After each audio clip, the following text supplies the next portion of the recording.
Football দুনিয়ার spotlight যখনই কোনো নতুন প্রতিভার উপর পড়ে তখন একটা প্রশ্ন সবসময়ই উঠে আসে, সে কি এই চাপ, গ্ল্যামার আর অর্থ সবকিছুর ভার সামলাতে পারবে?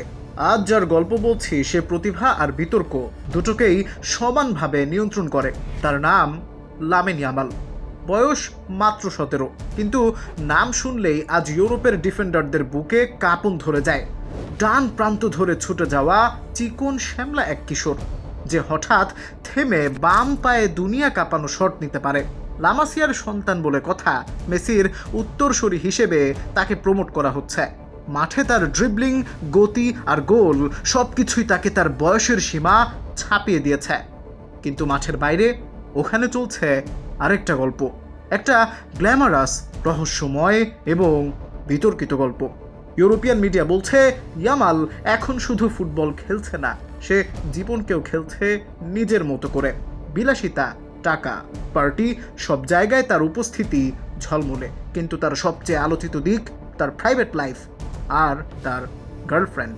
স্প্যানিশ মিডিয়াগুলো দাবি করে লামিন ইয়ামালের গার্লফ্রেন্ড সোশ্যাল মিডিয়ায় লো প্রোফাইল, কিন্তু দুজনের সম্পর্ক মোটেও সাধারণ না। প্রাইভেট ভ্যাকেশন, সিক্রেট ট্রিপ আর ইয়ট পার্টি এসব নিয়ে নিয়মিত গুঞ্জন চলছে। কয়েক মাস আগে ভূমধ্য সাগরের মাঝখানে একটি প্রাইভেট ইয়টে লামিন ইয়ামালের ছবি ছড়িয়ে পড়ে।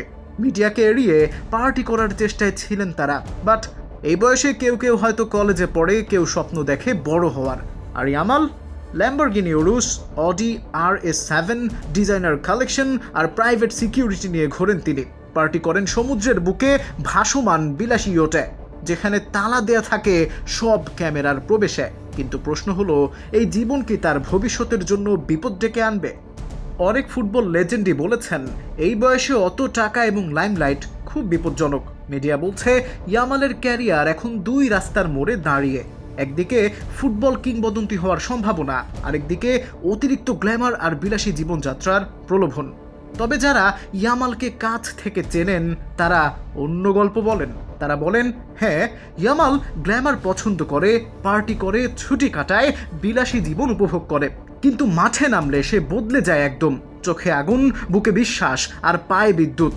এটুকু বয়সেই সে বার্সেলোনার ড্রেসিং রুমে দেখিয়েছে চরিত্র, আর স্পেন জাতীয় দলে নাম লিখিয়েছে প্রতিভা দিয়ে, ভাগ্য দিয়ে নয়। তাহলে সত্যিটা কি? লামিন ইয়ামাল কি শুধুই বিলাসী জীবন আর গার্লফ্রেন্ডকে নিয়ে ঘুরে বেড়ানো এক টিনেজ তারকা, নাকি সে আসলে তৈরি হচ্ছে ইতিহাস গড়ার জন্য, আর ব্যক্তিগত জীবন শুধু তার নিজের স্বাধীনতা?